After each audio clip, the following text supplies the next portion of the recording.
Ya, Assalamualaikum warahmatullahi wabarakatuh. Halo Sobat JKN, selamat sore ya kalau di Sukabumi. Kita dari BPJS Kesehatan Cabang Sukabumi dengan saya Mila dan Via. Iya, hari ini tentunya tema kali ini adalah jaminan kesehatan untuk peserta JKN. Jadi tentunya kalau misalnya sebagai peserta JKN sudah memiliki hak dan kewajiban sebagai peserta ya. Untuk haknya yaitu mendapatkan akses layanan kesehatan tentunya. Kalau misalnya kewajibannya dengan membayar iuran. Nah, ini pembayaran iurannya pun ada yang memang pembayaran mandiri, ada yang memang dibayarkan oleh pemerintah, dibayarkan oleh pemberi kerja yang bekerja seperti itu. Nah, Sobat JKN nih di sore hari yang lumayan ini ya cerah ya hari ini. Boleh di-share live ini karena kita akan bahas terkait jaminan kesehatan untuk peserta JKN tentunya. Dan selanjutnya di sesi berikutnya kita akan open Q&A. Jadi kita akan menjawab setiap pertanyaan yang Sobat JKN tanyakan tentunya. Kita bahas dulu terkait jaminan kesehatan yang mungkin masih banyak di luar sana gitu, masyarakat yang belum paham terkait bagaimana alur layanan kesehatan yang perlu ditempuh saat menjadi peserta JKN. Oke, jadi Mbak Via boleh kali ya buat refreshment lagi terkait alur layanan kesehatan yang kalau misalnya biar peserta JKN itu bisa mendapatkan atau berobat gitu ya ke Vaskes gitu. Awalnya kita harus kemana dulu nih? Awalnya itu tetap ya harus sesuai prosedur. Jadi kalau teman-teman ada keluhan sakit, teman-teman harus berobat dulu ke FKTP yang terdaftar. Tapi kalau memang gawat darurat boleh langsung ke rumah sakit. Nah, nanti dokternya akan memeriksa tindak lanjutnya apakah perlu dirujuk atau cukup diberi obat lalu diperbolehkan pulang atau lanjut kerawat inap seperti itu.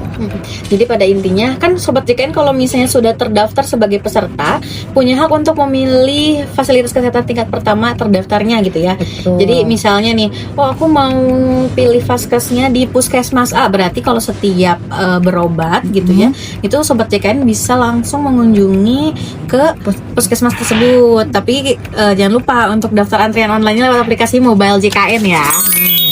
Gitu. Ini kayak kurang rame ya. Ayo, Ramaikan dong biar semangat ini namanya kitanya.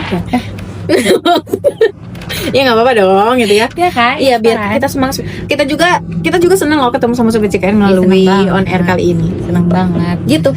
Terus iya sama kenal ini Mbak Via ya. Oke. Ini Mbak Mila. Oke, jadi pada intinya tadi kan terkait fasilitas kesehatan tingkat pertama yang terdaftar. Jadi kalau Sobat JKN memang sudah terdaftar sebagai peserta JKN, kemudian memiliki hak kelas rawat, kemudian hak untuk memilih Vaskes. Nah, nanti saat Sobat berobat gitu ke Vaskes tingkat pertamanya, nanti tentunya akan diperiksa sama dokternya dan apakah ini tuh harus dirujuk atau enggak. Kalau misalnya memang perlu dirujuk itu bukan atas permintaan sendiri ya. Betul, tentunya ya. Betul. Bukan atas permintaan sendiri, tetapi itu sesuai dengan indikasi medis, anjuran dari dokter yang memeriksa tentunya. Kalau misalnya memang telah diharuskan atau diperlukan untuk dirujuk, tentunya nanti pihak Vaskes pun akan memberikan rujukan. Dan kemudian nanti pasti kalau misalnya sudah tersistem ya, misalnya diinput kan di sistem, itu otomatis lewat aplikasi mobile JKN ini akan muncul ya. Jadi nanti kalau misalnya ibaratnya setelah dirujuk mau datang ke rumah sakitnya, nah itu nanti tinggal ambil antrian online-nya lewat mobile JKN ya Mbak. Betul Mbak Mila. Semudah itu mobile JKN. Yuk udah download belum mobile JKN-nya? Download yuk. Dan tadi kata Mbak Via download plus, ada plusnya, nggak download doang tapi registrasi juga. Soalnya kalau misalnya hanya download doang itu nanti nggak dipakai, cuma download udah aja. Habis download langsung registrasi, karena nanti kalau misalnya udah registrasi Sobat JKN ini tentunya akan mendapatkan banyak banget ya, banyak manfaat intinya ya. Ya intinya banyak manfaat karena sudah terdapat berbagai fitur ini tuh yang bisa digunakan saat Sobat JKN sakit maupun sedang sehat. Jadi dengan memiliki jaminan kesehatan di program JKN ini nggak hanya bermanfaat ketika sakit, tapi saat sehat pun bisa. Misalnya seperti ada fitur burger katanya. Bang Mila udah makan fitur bugar gitu ya. Fitur bugar. Iya, kalau misalnya ada pakai fitur bugar kan kalau sekarang kayak anak-anak culture-nya gitu kan suka pakai ada, boleh nggak sih disebutin ya namanya Strava misalnya gitu, Oh, Strava gitu ya. Kalau misalnya kita lari, PP. ya misalnya kita lari kita kan suka update story kayak gitu. Nah lewat aplikasi Bugar juga itu tuh bisa loh. Jadi dan itu akan terhubung dengan smartwatch seperti itu. Jadi intinya Oh, tuh keren banget. sudah cucuk banget lah ya Mbak, ibaratnya banget. terkait aplikasi mobile JKN ini. Makanya ayo Mm-mm. bantu juga untuk anak-anak muda atau orang tua yang masih update teknologi. Buat kakek neneknya juga boleh loh diajarin ini kakek nenek gitu. Jadi pokoknya semua menggunakan mobil JKN.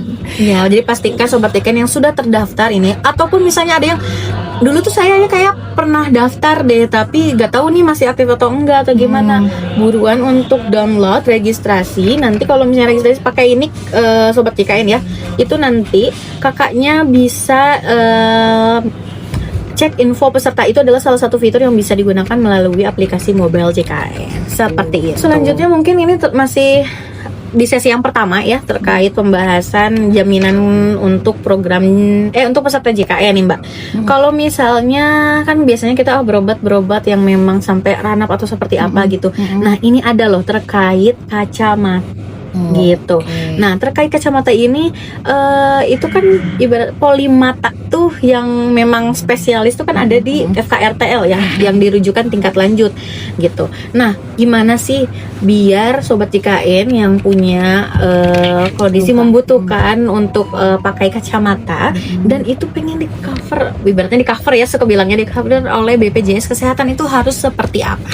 Ya seperti tadi ya Sobat JKN. Jadi yang paling pertama kalau Sobat JKN punya keluhan, Sobat JKN itu harus datang ke FKTP terdaftar. Misalkan Sobat JKN FKTP-nya di Puskesmas A, berarti Sobat JKN datang dulu ke Puskesmas A, nanti akan diperiksa oleh dokter, lalu dokter akan merujuk ke dokter spesialis mata tepatnya. Nah nanti dari dokter spesialis mata dicek apakah berapakah, misalkan kalau dia minus nih, minus atau plus ya keluhannya, berarti nanti akan dicek nih gangguannya tuh berapa, baru nanti Sobat JKN tinggal datang ke petugas untuk pengklaman kacamata di rumah sakit, nanti dikasih selembaran kertas, nanti itu tinggal dibawa ke optik, udah deh nanti Sobat JKN udah bisa memanfaatkan bantuan kacamata dari program JKN. Program Iya. JKN. Maaf. Jadi dan kalau misalnya terkait klaiman bantuan kacamata ini tentunya itu berdasarkan hak kelas rawatnya sobat JKN. Betul. Kalau misalnya kelas 1 itu kan pasti ada tuh tarifnya berapa gitu, kelas 2, kelas 3. Nah, nanti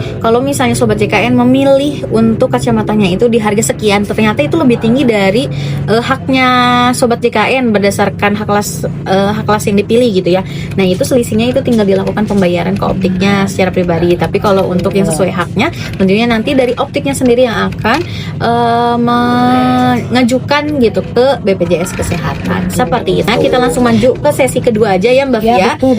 Kita Jawab aja. jawab pertanyaan yang sudah muncul ya ini ya. Nih dari pertama dari Kakak Ara. Kak, anak aku umur 4 tahun bisa bikin BPJS enggak sih? Bisa dong. Dari bayi baru lahir pun bisa bikin BPJS. Nah itu betul banget, fakta banget ya yang diinfokan oleh Mbak Fia. Ya jadi Sobat JKN, kalau misalnya program JKN ini pastinya berbeda dengan asuransi swasta mungkin ya, yang memang sudah ada kriteria khusus sampai seperti apa gitu ya, sampai orang tersebut bisa mendapatkan jaminan kesehatan. Nah tapi kalau misalnya di program JKN ini sobat sebagai peserta itu tidak diukur misalnya hanya umur sekian aja atau siapa aja yang enggak, seluruh masyarakat Indonesia khususnya. Tapi sebenarnya warga asing juga bisa ya. Warga negara Indonesia. Kemudian yang sejak baru lahir pun itu wajib didaftarkan sebagai peserta JKN. Jadi tentunya Kara ini jawabannya adalah bisa ya. Bisa dan anak wajib. umur 4 tahun bisa bikin BPJS, bisa banget. Bisa dan wajib. Tapi ini yang daftarnya orang tuanya ya. Ini baru umur 4 tahun soalnya. Nah cuman nih ini perlu pastikan dulu nih ke arah apakah memang dari awal belum pernah terdaftar. Khawatirnya misalnya karena kelupaan, misalnya oh ternyata pas dicek oh udah pernah terdaftar sejak lahir, misalnya bisa jadi kan seperti itu. Nah tapi kalau misalnya memang dari awal sama sekali belum pernah terdaftar dan baru banget mau daftar, nah itu ke arah tentunya karena sudah ada aturan regulasi terbaru sejak Desember 2018. Jadi bagi peserta yang lahirnya sejak paling minimal itu di bulan Desember 2018 itu akan terhitung tagihan iurannya sejak bulan lahir. Tapi nih ya wow, kaget makasih banget. nih tadi banyak yang ngasih gift, makasih loh. tapi sobat JKN jadi terkedis ya. Tapi sobat JKN jangan khawatir, untuk iuran yang dicatat dan ditagihkan itu paling maksimal hanya 2 tahun saja. Nah kayak ini misalnya ke arah anak umur 4 tahun misalnya baru banget mau didaftarkan, nah itu nggak akan muncul tagihan iurannya sampai full 4 tahun, tapi hanya di 2 tahun saja. Nanti akan otomatis terhitung nih paling maksimal di 2 tahun tersebut. Nah nanti terus jadi nah ini nanti kakak Ara bisa daftarnya bisa lewat Pandawa di 0811 8165165 ya untuk yang baru mau didaftarkan, atau kalau misalnya mau coba lewat aplikasi Mobile JKN ini juga bisa banget. Nah tapi pastikan kartu keluarganya ini sudah terupdate ya Kak Ara. Jadi kalau misalnya memang sudah terdaftar di Dukcapil, ya intinya udah sudah diurus ya untuk admin duknya, itu silakan untuk segera didaftarkan agar memiliki jaminan kesehatan. Nah ini semoga terjawab ya dari Your Now. Nggak tahu kita. Oke, Your Now. Halo Kak, saya sudah daftar BPJS langsung ke kantornya, tapi belum pernah bayar, itu gimana ya Kak? Sayang banget.